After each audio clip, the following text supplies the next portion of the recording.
我是在一条船上醒过来的。船从烟台港出发的时候，我以为是去关东种地招工的人说辽东半岛的地黑的流油撒把种子就能收庄稼，每人预支3块大洋，年底还能分红。我娘在码头边拽着我的袖子说：“别去了那年山东大旱地里裂的口子能塞进一个拳头，他没拦住我。那年我19岁，船在大海上走了5天5夜，第5天早上我看到了陆地，但不是辽东的海岸，岸上是灰色的石头山，没有田地，没有村庄末，有我娘说的那种黑的流油的土地，只有一片无边无际的灰色大海和灰色石头。有人开始喊这是哪招工的，人从船舱里走出来，站在高处，手里拿着一根铁棍。他说到了下车，不叫下船，叫下车，因为船靠的不是码头，是铁路工地。那条铁路在西伯利亚的原始森林里刚刚开了个头，路基从贝加尔湖方向一路向东推进，到我们所在的工地时已经变成了一条被砍出来的宽约50米的通道，穿过密不透风的针叶林，像一道巨大的伤口，两侧堆积着被砍倒的落叶松和雪松树根，还连着地下的冻土，需要用炸药才能炸开。我是光绪6年离开家的，那一年是公元1880年，我不知道这些，我到了工地以后才知道。船靠岸后，我们被赶下了船，岸上站着几个俄国人，穿着灰色的大衣，腰里别着枪，他们用俄语朝我们喊话，没有人听得懂。一个翻译站在旁边说排队点名领工号，我领到的工号是473号，被编在第3工段第27小队。工段是一个长度为5公里的路段，从一座无名山坡到一条无名小河，我们需要在这段土地上铺出路基，修好排水沟，铺设枕木和铁轨。没有人告诉我们这段路要修多久，我们只知道修完了一段就会被调到下一段，这段路永远修不完。我站在那条铁路通道的起点，往前看，笔直的通道消失在树林深处，看不到尽头。后来我知道那是死人的气味。工地上有大约2000人，其中有300多个俄国人监工和技术员，剩下的全是中国人。俄国人管我们叫苦力，那个词不是中文的苦力，是从俄语转来的，意思是干重活的人。我们住的地方叫工棚，一种用原木和木板搭成的长条形棚屋，长度约30米，宽度约6米，一边是通铺，一边是走到一个棚屋，住60到80人。冬天棚屋内的温度几乎和外面一样，墙壁上结着厚厚一层霜，每个人的呼出的气在头顶上方形成一团白雾，整夜不散。我没有被子盖的是招工的时候发的一件棉袄，白天穿，晚上盖不到1个月，棉絮就滚成了团，露出里面的黑心棉。我把桦树皮夹在棉袄和身体之间，挡风效果出奇的好。旁边的人学我也往衣服里塞树皮，我们像一群披着树皮的人在森林里搬石头。我们的工作是从早到晚不停地搬石头，路基需要用碎石铺一层底，碎石从附近的采石场运来，采石场在山那边，距离工地大约3里路。我们每天早晨5点上工，一个人一把铁锤，一辆独轮车，任务是每天从采石场把2立方米的碎石运到路基上，完不成没有晚饭。2立方米听起来不多，换算一下就是大约5000斤石，头分装到独轮车上，每车装300斤，大约要推17趟，来回1趟3里路，17趟就是51里路，51里路还要加上装卸的时间，一天大约要走14个小时。我的肩膀在第1周就磨烂了，皮肉和衬衣粘在一起，每天晚上脱衣服的时候都要先把干在布上的血痂泡软才能撕下来。和我搭班的是一个从河北沧州来的中年人，叫赵大柱，他比我大12岁，在老家杀过2年猪。他说杀猪和搬石头哪个更累？他说杀猪的事后猪会叫石头，不会叫锁。一般石头更累，因为他听不到声音的反馈。我不知道他是不是在开玩笑，他说话的时候从来不笑，但他每句话都像是一个笑话，我听不懂，但我觉得他活得比大多数人都清醒。第一个冬天到来的时候，有人开始死了。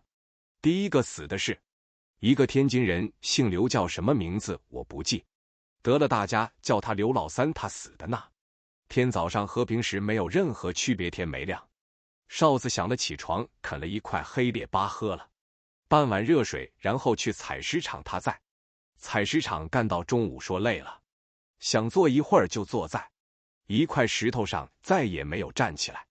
监工走过来踢了他一脚，没反应，又踢了一脚，还是没反应。他蹲下来翻了翻刘老三的眼皮，然后站起来对旁边的人说：“抬走埋了。”没有问是什么病，没有抢救，没有停灵，没有棺材，没有哭声，没有纸钱，甚至有一块木板写他的名字。他们把他抬到路基旁边的树林里，挖了一个坑放进去，填上土，上面用石头压了一下，算是记号。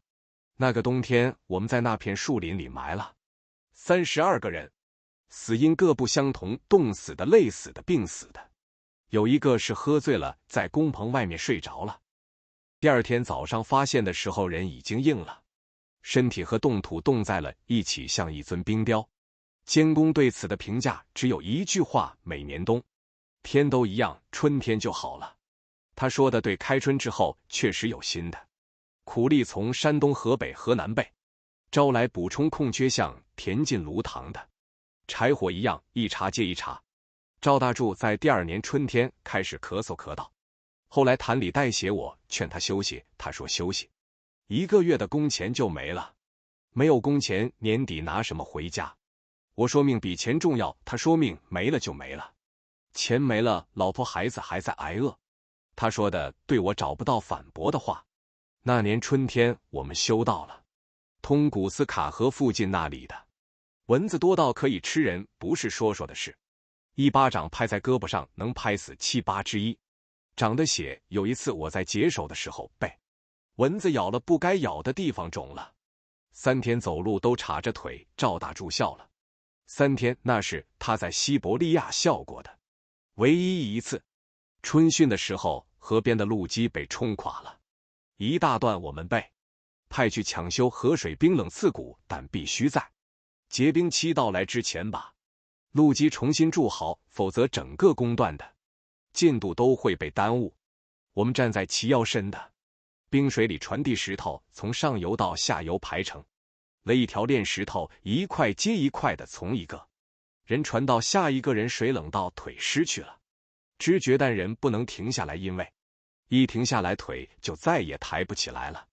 那天在水里站了6个小时，收工的时候我的腿是木的，用拳头砸没有感觉，我用热水泡了半个时辰才开始恢复知觉，那个过程比在水里站着更疼。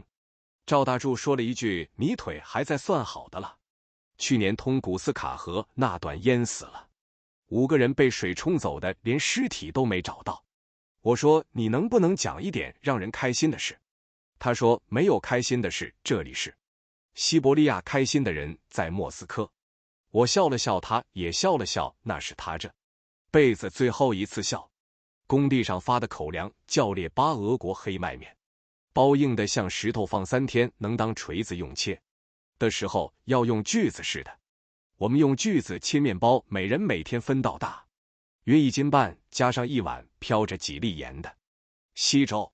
肉1个月见不到一次，偶尔有马车运来冻牛肉，冻得像铁块一样，用斧头砍成小块，扔进大锅里煮水开了，肉也化了，但味道还在，汤是浑浊的白色，上面飘着一层凝固的油，每个人分到半碗。我们工棚里有一个从河南来的老头，姓马，大家叫他老马头，他负责分饭。他分饭的时候用一杆秤每一块列巴，每一勺稀粥都要过秤。他说他当了一辈子伙夫，从来没有亏过谁。老马头的右手只有3根手指，食指和中指是在一次切冻牛肉的时候被菜刀切掉的，他没有去看医生，用烧红的铁条烫了一下，伤口止血，然后继续干活。伤口好了之后，他学会了用3根手指握刀切菜，比5根手指的时候慢不了多少。他说，一个人在西伯利亚活着靠的不是命，是靠手指头，能少1根是1根，能多1天是1天。工地上的规矩是俄国监工说了算。我们工段的监工叫维克托，一个40多岁的退役士兵，他的脸上有2道很深的法令纹，让他看起来永远像在生气。其实他大多数时候心情不错。他心情不错的标准是不打人。他打人的时候用的是赶马车的鞭子，牛皮鞭的里面裹了铁丝，一鞭子下去，皮开肉绽。他打人的频率大概是每周1到2次，取决于他喝了多少酒。他喝醉的时候脾气最好，不喝醉的时候脾气最不好。我曾经挨过他一鞭，原因是推车的时候没有把碎石卸在规定的位置，其实只差了2步的距离，但2步让他觉得丢面子了。他骂了一句我没听懂，用俄语，然后鞭子就过来了，那一鞭抽在我的左肩膀上，疼到我眼前发白蛋。我没有叫出声，因为我知道如果我叫了会被认为是在挑衅他，就会再打一下。我站在原地没有动，他看着我也没动。大概过了10秒钟，他转身走了。那天晚上，赵大柱帮我在伤口上涂了一种他用猪油和草药自己调的膏药，他说是在老家学的手艺。我问他那些草药叫什么名字，他说不知道，反正能消炎就行。我说你的手是用来杀猪的，他说杀猪和治人差不多，都是处理肉。我笑了笑，肩膀上的伤口也跟着疼了一下。后来我和维克托之间形成了一种奇怪的关系，他不打我，我也不招惹他，但不是因为怕他，而是因为我发现他打人不是因为恨谁，是因为他也不知道还能怎么管。他在俄国军队当了15年兵，退役之后被派到西伯利亚来监工。他不会说中文，他看不懂图纸，他只知道一件事，完不成进度就没有薪水，没有薪水他就没法寄钱给他在伊尔库茨克的老婆和2个孩子。他有一次喝醉了，坐在地上背靠着工棚的墙，用俄语自言自语，我正好路过听了一段他说的。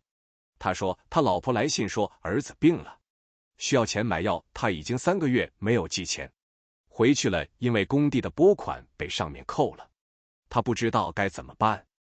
他坐在那里，手里拿着空酒瓶子，在路灯下反着光。我站了一会儿，然后走开了。那是我唯一一次觉得自己和维克托之间有一种说不清道不明的相似之处。他为了钱留在这里，我也为了钱留在这里。他回不去，我也回不去，区别只是他有鞭子，而我没有。工地上有一个朝鲜人，他姓朴，我们叫他老朴。他不会说汉语，不会说俄语，只会说朝鲜语，和我们比划。他是怎么来到这里的？没有人知道。他比划的意思大概是跟着一群人过了图门江，然后被卖到了这里，具体卖给谁，卖了多少年，他一概不知。老朴干活比谁都卖力气，不是因为他勤快，是因为他害怕，他害怕被赶走，因为被赶走的人只有在冬天被赶走一条路，而冬天在针叶林里活不过3天。他每天都拼命干活，从不抬头看人，不跟任何人说话。他的世界就是那块石头，那辆独轮车，那根铁锤和那条永远修不完的路。有一天收工的时候，我在路边捡到了一块他从口袋里掉出来的东西，是一块用红纸包着的玉佩。红纸已经磨烂了，露出的玉是浅绿色的，上面刻着一行汉字，我看不太懂，但能认出2个字，平安。我追上去把玉佩还给他，他接过去的时候手在抖。他看了我一眼，点头，然后把玉佩重新包好，放进了内衣口袋里。那是2年里我第一次看到他脸上出现了不是恐惧的表情，之后他再也没有跟我对视过，他可能觉得丢脸了，因为让别人看到了他软弱的一面在那。各工地上软弱是一种比冻伤更致命的病。第3年春天，俄国人开始修一座桥，1座横跨杰雅河的铁路桥，那是整个远东段最难的工程之一。桥墩需要沉到河床的冻土层以下12米深。我们被派去挖桥墩基坑，那是1月份，气温零下40几度，杰雅河封冻的冰层厚到可以在上面跑火车，但河床底下的冻土比石头还硬。我们用石子镐和钢钎凿1天1个坑，只能往下挖不到半米。俄国工程师想出了一个办法，在冻土上生火把，表层烤化，然后趁土还没有重新冻上之前向下挖。于是我们每天的工作变成了先在河床上堆柴点火，等火熄灭后把烤化的泥浆挖掉，然后在下一层冻土上重新点火，如此反复。烟熏的人睁不开眼睛，火烤过的泥土散发出一种奇怪的气味，不像土，不像木头，像烧焦的骨头。我记得有一天下午，在挖到大约8米深的时候，我的钢钎碰到了一样东西，不是石头的，声音是空的。我蹲下来，用手把泥土拨开，是一只人的手骨，不是完整的骨架，是一只右手的手掌5根指骨完整的连在一起，像一个人正在从泥土里伸出手来向上抓。我跪在那里看着那只手，愣了大概有10秒钟，然后监工在上面喊了一声继续挖。我继续挖了，我把那只手骨从冻土中撬了出来，丢到了旁边的土堆上，然后继续向下挖。在那下面我又发现了更多的骨头、腿骨类、骨头骨，有的大概有10几个人的遗骸散落在那个桥墩基坑的位置。后来我才知道，杰雅河两岸从前是通古斯人的冬季营地，后来他们在流行病中灭绝了。这是工程师后来对我们说的，他说的很轻松，像在说一件完全不相干的事情。我们在那座谷堆上打下了桥墩的基桩，桥后来建成了火车从上面通过的时候，我有时候会站在岸边看着那列火车从桥面上轰隆隆地驶过，车厢里装满了货物和乘客，没有人知道桥墩下面有什么。我也站在岸边，什么也没说，不是不想说，是我不知道该怎么说，也不知道说了有什么用。1885年秋天，我第一次想到了逃跑，理由不是累，不是因为苦，是因为我突然发现我已经不记得回家的路了。我在工地上干了快6年，我的手上长满了老茧，硬的可以徒手抓烧，红的铁丝，我的肩膀变形了，左肩比右肩低一大截，因为常年用左肩推车，我的脚趾有4个冻伤过，指甲盖脱落了，再也没有长出来。但我还记得我娘在码头边拽着我袖子的样子，记得她手上的温度和她手指的力度。那天晚上，我一个人坐在工棚外面的木头上，看着东边的天空，想找出北斗七星，但我找了很久没有找到，因为针叶林上空的树冠太密了，星光透不过来。赵大柱走出来，坐在我旁边，他递给我半块黑列巴，没有说话。我们2个人坐在那里，把那半块黑列巴分着吃完了。他说：“你别跑，跑了也跑不出去，外面是2000里的针叶林，没有路，没有村子，没有吃的，你会在饿死之前先冻死。”我说：“我知道。”他说：“那你还想跑？”我说：“想。”他点了点头，没有说别的。1个月后，赵大柱跑了，他是和一个河北沧州的老乡一起跑的，据说他们弄到了一张手绘的地图，沿着铁路线往西走，跟着枕木走，就能走到贝加尔湖。到了贝加尔湖就有城镇。10天之后，那个老乡一个人回来了，脸上和手上全是冻伤。赵大柱在第3天晚上掉进了一条冰河里，河水没有完全封冻，他踩碎了薄冰掉下去了，水流把它冲到了冰层下面，没有捞上来。老乡站在冰面上喊他的名字，喊了半个时辰没有回应。赵大柱比我大12岁，他的老婆孩子在沧州等他回家，他没有回。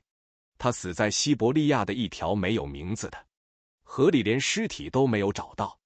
1886年冬天，我在工地上度过了第8个冬天，和我同年一起被招来的苦力到这个时候已经所剩无几了。有的人死了，有的人跑了，有的人疯了的人被送进了伊尔库茨克的一家收容所。据说那里关着来自各个工地的几十个疯掉的苦力呢。些人不会说俄语，不会说汉语，嘴里发出一种没有人能听懂的声音。没有人去看过他们，也没有人去顶替他们。在收容所里，他们仍然在挖石头，只不过从挖真的石头变成了挖想象中的石头。我不知道这算不算幸福的结局。那年冬天，监工维克托也走了，他是被调走的。临走之前，他把我叫到他办公室，其实就是一间比工人棚屋稍微大一点的木屋，里面有一张桌子和一把椅子。他从抽屉里拿出一瓶伏特加，倒了2杯，一杯推到我面前。我愣住了。他说：“喝了，你干了8年了，你没有死，没有疯，没有跑，你是他们当中最好的一个。”我不知道该怎么回答。我端起那杯酒喝了一口，辣到眼泪流了出来。他说了一句我永远记得的话：“你其实可以不用再搬石头了。”然后他挥了挥手让我出去了。我站在门外，手里拿着那个空杯子，站在零下40度的冷风里站了很久。他说的对，8年了，我没有死，没有疯，没有跑，不是因为勇敢，不是因为坚强，是因为我一直在等一个我不知道什么时候会来的机会，一个让我可以不做石头的机会。那个机会来了，只是来的时候用的是维克托那张长着法令纹的脸和一杯伏特加。1887年春天，我被调到了测绘队，不是因为我识字不，我识字但不算多，是因为我在这条路上走了8年，每一块石头我都亲手搬过，每一段路基我都用推车丈量过，整条铁路远东段的走向我记得比工程师图纸上画的还要清楚。测绘队的工作是在前面开路，在森林里砍出通道，打桩拉线，标出路基的宽度和坡度，供后面的施工队按照线路施工。我拿着斧头和标杆走在森林的最前面，树根藤蔓动土沼泽，每一步都需要自己判断哪条路能走，哪条路不能走。这和搬石头不同，搬石头不需要判断，你只需要搬它，但开路需要判断，因为你走错一步，后面所有人都跟着错。我走得很慢，但很少出错。测绘队的队长是一个从托木斯克来的俄国年轻人，叫米哈伊尔，大约25岁，戴着一副圆框眼镜。他不太说话，但做事认真。他看了我的工作一段时间之后，有一天对我说了2句话。第一句：你比工程学校毕业的学生更懂这条路。第二句：你知道为什么吗？我说不知道。他说：因为你在这里走了8年，每一寸路都是你自己走出来的，他们是从书本上看来的。我点了点头，没有告诉他我走的那些路都是用人命铺出来的。在测绘队，我学会了一件以前不会的，是抬头看路。以前搬石头的时候，我的眼睛只需要看着脚下的路和前面的车轮，现在我需要看远处，看地形的起伏，看河流的走向，看森林的密度，判断哪一片沼泽在夏天会变成泥潭，哪一片高地适合做为路基的通过点。米哈伊尔教我怎么看等高线，怎么使用罗盘，怎么在看不见太阳的密林中保持方向。我学得很慢，因为我这辈子从来没有被人教过任何东西，但米哈伊尔很有耐心，他从来不催我。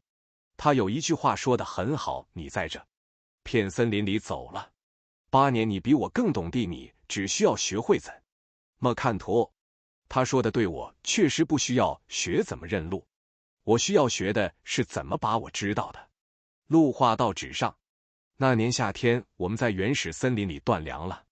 一次，补给马车在路上陷进了沼泽，粮食泡了水发霉了，运不到。我们测绘队被困在森林深处，前后左右都是无边无际的。针叶林最近的村庄在2天路程之外。米哈伊尔把剩下的1点黑列8平分5个人，每人分到拳头大的一块。他说节约着吃3天之内，补给不到就去打猎。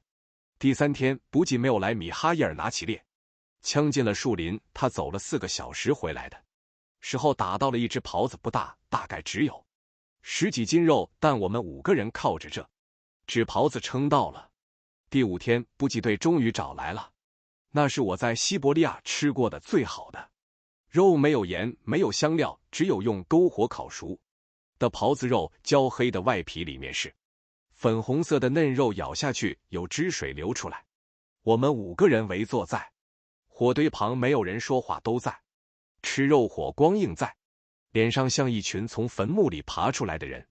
米哈伊尔把最后一块肉递给我，说着：“是你的，因为你走了最远的路。”我说：“大家都走了远路。”他说：“不，你在西伯利亚走了8年，你走的路比我们所有人加起来都多。”我没有回答，因为我嘴里塞满了肉。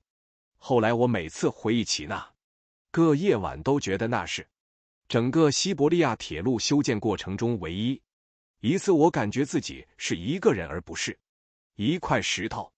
赵大柱、刘老三、老普还有那些连名字都没有被记住的人，他们不是工程师，他们不识字，但他们用自己的身体把这条铁路垫高了1寸又1寸，直到铁轨铺了上来，直到火车开了过去。火车不会记得他们，我也不会忘记他们。1891年，西伯利亚大铁路远东段最困难的部分已经完成，我从测绘队转到了养护段，负责检查已通车路段的路基和桥隧安全。我每个月沿着铁路线走一遍，从我们当年的工段到杰雅河大桥，全程约120公里，徒步4天。每次经过杰雅河大桥的时候，我都会在桥头停下来抽一袋烟，桥下面的河水还在流河，我在冰面上挖出那知人手骨的那一天一样流着，桥墩还在那里，火车还在上面跑。我站在桥头，有时候会想那只手的主人活着的时候是什么样的人，他有没有家人，他叫什么名字，他的那只手为什么向上伸，像是想要抓住什么。然后火车过来了，汽笛声把我的思绪碾碎成粉末，散在风里。我掐灭烟头，继续往前走。铁轨在脚下向前延伸，没有尽头。1893年冬天，米哈伊尔调走了，他被派往乌苏里斯克段担任总工程师。临走前，他把他的罗盘送给了我，那是一个铜制的军用罗盘，外壳磨得发亮，指针转动时有一种细微的咔咔声。他说：“你比我更需要这个，因为你还要在这条路上走很多年。”我没有推辞，因为他说的对，我还要在这条路上走很多年。我把罗盘挂在脖子上，贴着皮肤，它凉凉的，走路的时候随着步伐轻轻晃动，像一支永远指向前方的指南针。1894年春天，我再一次巡线的时候遇到了一个从乌苏里斯克过来的中国商人，他赶着一辆2匹马拉的大车，车上装满了茶叶和布匹，他要在海参崴把这些货装上船运到日本去。他看到我的脸，先是愣了一下，然后用汉语问了一句：“中国人？”我说是山东的。他说他在海参崴开了一家杂货铺，生意还行，比在国内种地强。他说这条铁路修好了以后，从海参崴到乌苏里斯克的货运时间从2周缩短到了3天，他的生意能翻1倍。他说这话的时候眼睛里有光。我站在铁轨旁边，看着他赶着马车沿着铁路边的小路越走越远，马脖子上的铃铛发出清脆的声音，渐渐消失在森林的拐弯处。我低头看了看胸前的罗盘，指针指着正前方，那条路通向海参崴，通向大海，通向比我走过的任何地方都远的方向。赵大柱没有走到那一步，刘老三、老普、老马头、维克托他们都没有走到那一步。我走到了，不是因为我比他们强势，因为我运气好，运气到被选中活了下来，然后继续走。这条路不会记得任何人，但我记得他们，但他会一直在。1895年养护段来了，一批新人，有一个从赤塔来的年轻俄国工人，20出头，干活很卖力，但他不会看线路，总觉得枕木歪了，路基斜了，其实都好好的。他每次检查都要花比别人多1倍的时间。有一天我路过他正在检查的一段路，他趴在地上用一只眼睛瞄轨道的，平直度，脸上全是汗，那副认真的样子让我想起了一个人，赵大柱。赵大柱也不识字，但他知道他面前的东西哪一块是好的，哪一块是坏的。我在他旁边蹲下来，用我能凑出来的俄语说了一句：“路没事，你不用趴着看。”他抬头看了我一眼，然后笑了。他说：“你在中国也是修铁路的吗？”我说：“我不是，我在中国是个农民。”他说：“那你怎么会修铁路？”我说：“因为我在这条路上干了15年。”他张了张嘴，没有说出话来。1900年那年，我40岁，我在西伯利亚待了整整20年。我修过铁路，守过桥梁，睡过积雪盖身的工棚，吃过发霉的黑鬣巴，被冻伤过，被鞭打过，被蚂蟥咬过，被饥饿困在森林深处过蛋。我没有死。我有时候觉得我不是活着，我只是还没有死。那年秋天，我收到了一封从山东辗转寄来的信，在路上走了将近1年，封口的蜡已经裂了，信纸被水泡过，自己模糊了一大半，但我还是认出了几行字，信是我弟弟写的。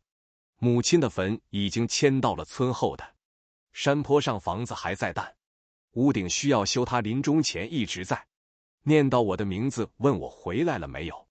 弟弟在信的最后写了一行字：“哥，你还回来吗？”我坐在工棚外面，把信读了5遍。我回信说修完下一段就回来，但下一段铁路永远修不完，因为西伯利亚大铁路在1903年才正式通车，然后又有了新的支线、新的副线、新的维护段落。每一个工程师都会告诉你，铁轨永远没有修完的那一天，因为它一直需要被维护。我不知道我什么时候能回去，也许明年，也许后年，也许永远。我把信折好放进口袋里，继续沿着铁路走。铁轨在夕阳下闪着光。1903年，西伯利亚大铁路正式通车了。消息传到我们的养护段时，有人提议庆祝一下，但没有什么可以庆祝的东西，我们就煮了一锅茶，围坐在一起喝了一碗热水。米哈伊尔托人捎来了一封信，他在信里说他在乌苏里斯克段干得不错，已经升了职，结婚了，老婆是一个俄国教师的女儿。他说他有空会来看我，他没有来。我知道他不会来，每个人都说有空会来看你，但在西伯利亚没有人有空。1905年日俄战争爆发了，铁路被征用军用列车日夜不停地向东行驶，运兵运炮弹运伤员。我在站台上看到一个年轻的俄国士兵，他大概18、19岁，坐在车厢门口，2条腿悬在站台外面，手里拿着一封还没有写完的家信。他看了我一眼，大概是因为在一群俄国士兵中看到一张中国面孔，有些意外，但他没有说什么。火车开走了，连带着他那封没有写完的信。那年秋天，我听说战争结束了，俄国输了。我在站台上站了很久呢，封没有写完的信和那个年轻士兵的脸一直在我脑子里转。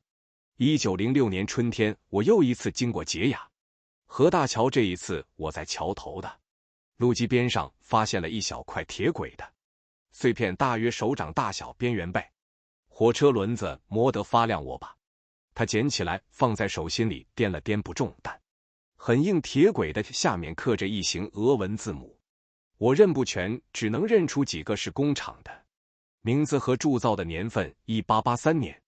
那一年我刚刚到西伯利亚，也就是说，这块铁轨在我到达之前就已经筑好了，它等了3年才被铺到西伯利亚的土地上，然后被千千万万趟列车碾压了20多年。现在它掉下来了，躺在路边的碎石里，像一块脱落的皮屑。我没有扔掉，我把它放进了口袋里。那天晚上回到工棚，我把铁轨碎片和赵大柱留给我的一块磨刀石放在了一起。那块磨刀石是他从沧州带来的，他死了以后，他的老乡把他的遗物交给我的。除了那块磨刀石，还有一张他老婆和孩子的画像，用炭笔画在一张皱巴巴的纸上。画像我没有见过几次，因为每次打开都会让收着它的人难过呢。张画像是赵大柱唯一带在身上的，他死在西伯利亚的冰河下面，画像不在他身边，在他的老乡那里。后来那个老乡把画像交给了我，我再也没有打开过。我把那块铁轨碎片和磨刀石放在床头的木箱里，和米哈伊尔送的罗盘放在一起。这些东西不会说话，但他们比人活得久。我有时候想，等我也死了，这些破烂被扔进垃圾堆，或者被哪个不认识的人捡走，没有人知道他们是谁的，他们代表什么，但他们对我来说是整条西伯利亚大铁路。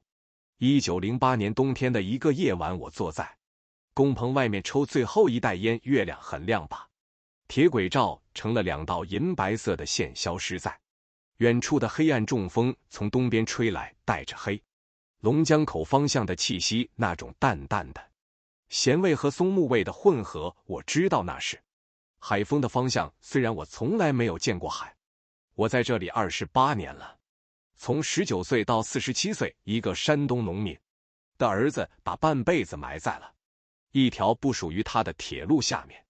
我坐在那里想着一个问题，如果赵大柱还活着，他会对我说什么？他大概什么也不会说，他会坐在我旁边，递给我半块黑列巴，然后我们2个人一起看着那2道银白色的线一直延伸到看不见的地方。我坐了很久，直到烟袋锅里的火星彻底熄灭，直到月亮从铁轨的那一头移到了这一头。远处传来一声火车的汽笛声，在冬夜干燥的空气里传得格外远，像一只巨大的动物在看不见的地方低吼。我没有回头去看那列火车，因为我知道它很快就会从我身边呼啸过，带着光和声音和风，然后消失在另一个方向的不远处。和我见过的成千上万列火车一样，和我走过的这一段路一样。我把烟袋磕了磕，别在腰带上，站起来，沿着铁轨往回走。月光跟在我身后，把我的影子拉得很长。那个年轻俄国士兵的脸又出现在我的脑海里，他坐在车厢门口，手里拿着那封没有写完的家信，他的腿在站台边晃荡。他看着我，像是想说什么，但最终什么也没有说。我不知道他后来怎么样了，是死在了战场上，还是活着回了家。他的那封信最终寄出去了没有？这些事我永远不会知道，但我会记得他，就像我记得赵大柱记的刘老三，记得老普，记得老码头，记得维克托，记得所有在这条路上消失的人一样。铁轨还在前面，路还在，我还在。